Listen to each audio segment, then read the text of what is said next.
আলহামদুলিল্লাহ দর্শক, Abid agro nursery YouTube চ্যানেলের পক্ষ থেকে আপনাদেরকে জানাই স্বাগতম। দর্শক, আমরা আজকে চলে আসছি ফরিদপুর জেলারই চাঁদপুর ইউনিয়নের চতর-মিয়াপাড়া এক গ্রামের মোল্লাপাড়া গ্রাম বলে। আমরা এখানে ব্যতিক্রম সিস্টেমে একটা লাউয়ের প্রজেক্টে চলে আসছি। এখানে আপনার গাং নদী, আমাদের কুমার নদীর পাশে এই চাষি ভাই নতুন করে একটি করে লাউয়ের মাধা তৈরি করছেন।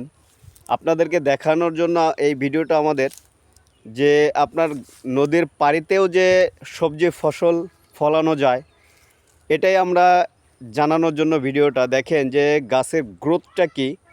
আসলে অকের্য যে জায়গাটা পড়ে থাকে আমাদের, ওই জায়গাটাতেও যদি আমরা এইভাবে ফসলটা করি, এটা কিন্তু একেবারেই খরচ কম, অনেক লাভের একটা ফসল।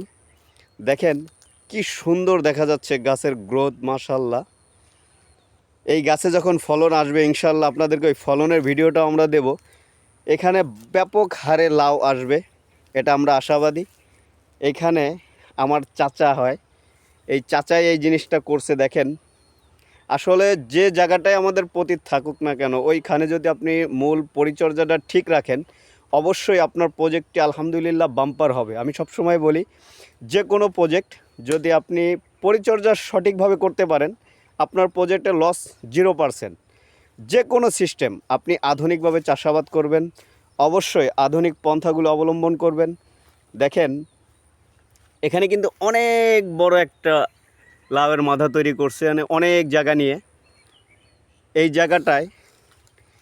আর গাছের গ্রোথটা দেখেন, গাছে এখানে কিন্তু কোনো রাসায়নিক সার আমার মনে হয় দেয় নাই। এটা শুধু জৈব বালাইনাশক বা জৈব সার আপনার এই কচুরির পানা দিয়ে তৈরি করা হয়েছে। দেখেন আলহামদুলিল্লাহ, আমরা আশা করি এই প্রজেক্টটা অনেক সুন্দর হবে এবং নেক্সটে যে প্রজেক্টে যখন লাউ আসবে ইনশাল্লাহ আমরা ওই ভিডিওটা আপনাদেরকে দেব। আলহামদুলিল্লাহ দর্শক, আবিদ এগ্রো নার্সারি ইউটিউব চ্যানেলের পক্ষ থেকে আপনাদেরকে জানাই স্বাগতম। দর্শক, আবিদ এগ্রো নার্সারি আপনাদেরকে সবসময় স্মার্টভাবে আধুনিকভাবে চাষাবাদ সম্পর্কে যে ভিডিওগুলো দিয়ে থাকে, তারই পরিপ্রেক্ষিতে আজকে আমরা চলে আসলাম দর্শক ফরিদপুর জেলার অবস্থিত বোয়ালমারী উপজেলার সাতর ইউনিয়নের মুজুরদিয়া গ্রামে ইরশাদ ভাইয়ের ছোট্ট একটি শীতকালীন আধুনিকভাবে শশার প্রজেক্টে সে আধুনিকভাবে চাষাবাদ করছে। আমরা এই জন্য বলি, শীতে শশা হয় না, কেন হবে না দর্শক? অবশ্যই শীতে হবে, যদি আপনি আধুনিক পন্থা অবলম্বন করেন, আধুনিকভাবে চাষাবাদ করেন, তাহলে আপনার প্রজেক্ট 100% হবে। কিন্তু আপনি আদি কৃষি করলেন, যদি প্রজেক্ট লস করলেন, বললেন যে শীতে শশা হবে না, আমরা তাহলে আমি বলবো কেন আমরা তাহলে সারা বছরই শশা পাই? অবশ্যই এইভাবেই ইরশাদ ভাইয়ের মতোই আধুনিক চাষাবাদের অনেক চাষি আমাদের সারা বাংলাদেশে আছে। আমরা আজকে চলে আসছি ইয়ার মালিক সিটের জাদু শশা করছেন ইরশাদ ভাই। আমরা তার প্রজেক্টে দেখাবো যে এতটুকু গাছ, ছোট্ট কত 2-2.5 ফিট হয় নাই, গাছের গোড়ার থেকে নিচে পর্যন্ত যে শশাগুলো হয়েছে, আমরা সেই শশায় আপনাদেরকে দেখাবো। যে দেখেন দর্শক কি পরিমাণের শশা। আমরা এখানে ইরশাদ ভাই একটা শশা হারভেস্ট করি। হ্যাঁ, আলহামদুলিল্লাহ দর্শক, আমরা আজকে চলে আসছি ফরিদপুর জেলার বোয়ালমারী উপজেলার সাতর ইউনিয়নের মুজুরদিয়া গ্রামের ইরশাদ ভাইয়ের প্রজেক্টে।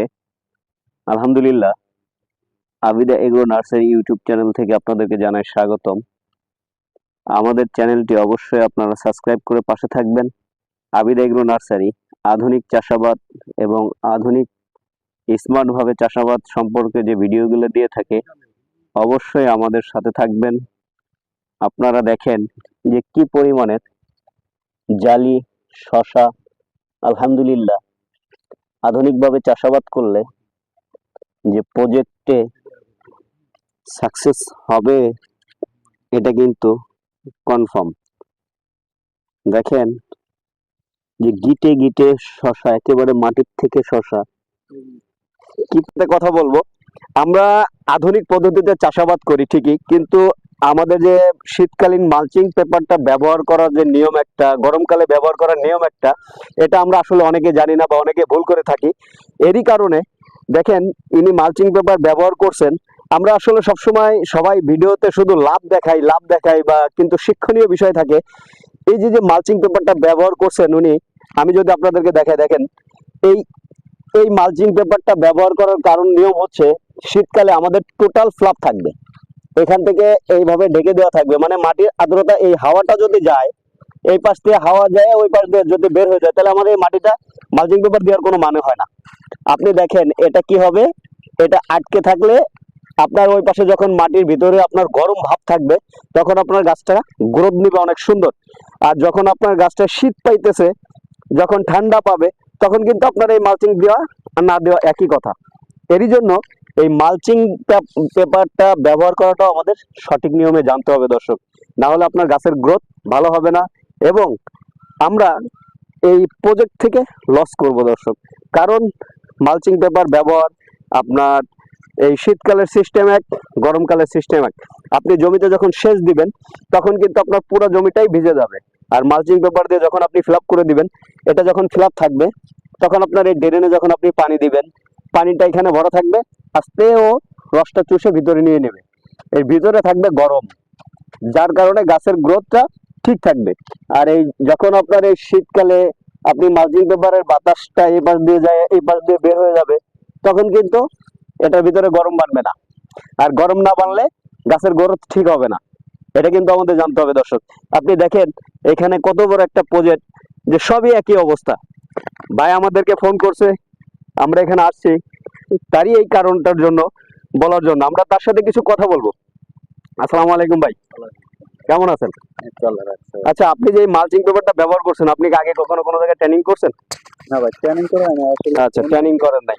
আচ্ছা, এই চারাটা কি চারা রোপণ করছেন? চলো আইস গ্রিন মালিক। আইস গ্রিন ইয়ার মালিক সিডের। আসলে ইয়ার মালিক সিডের আইস গ্রিন অত্যন্ত ভালো একটি জাত। এটা আমাদের ফার্মেও আছে, আমাদের প্রজেক্টগুলোতে আছে, আমিও অনেক জায়গা দিয়েছি।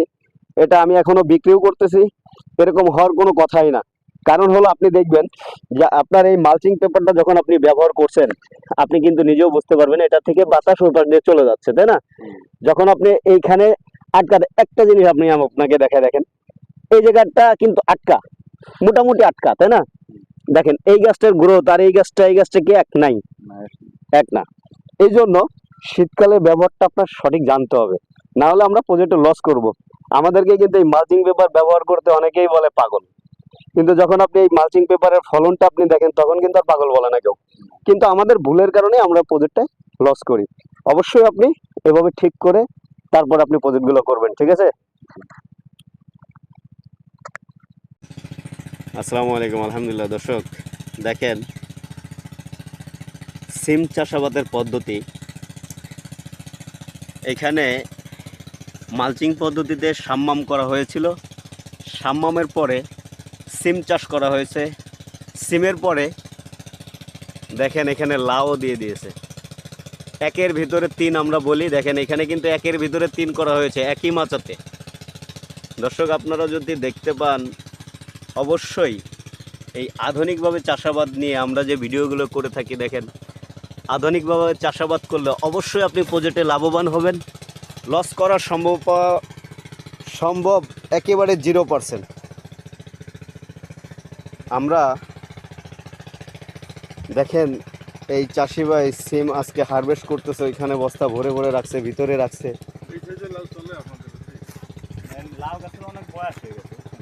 দেখেন যে কি পরিমাণে সিম। এ দেখেন মালচিং পেপারে উনি সাম্মাম চাষ করার পরে সিম চাষ করছে, সিম চাষ করার পরে এখন আবার লাউ দিয়ে দিয়েছে। হ্যাঁ, আবার সার দেব। এই জন্যই আপনারা এই আধুনিকভাবে চাষাবাদ করবেন, অবশ্যই লাভবান হবেন। আপনি যখন এক মাচাতে 3টা ফসল নেবেন, তখন আপনার প্রজেক্টটা অবশ্যই লস হবে না দর্শক, ভালো হবে। আমাদের আবিদা এগ্রো নার্সারিটা অবশ্যই সাবস্ক্রাইব করে পাশে থাকবেন নিত্য নতুন ভিডিও পেতে।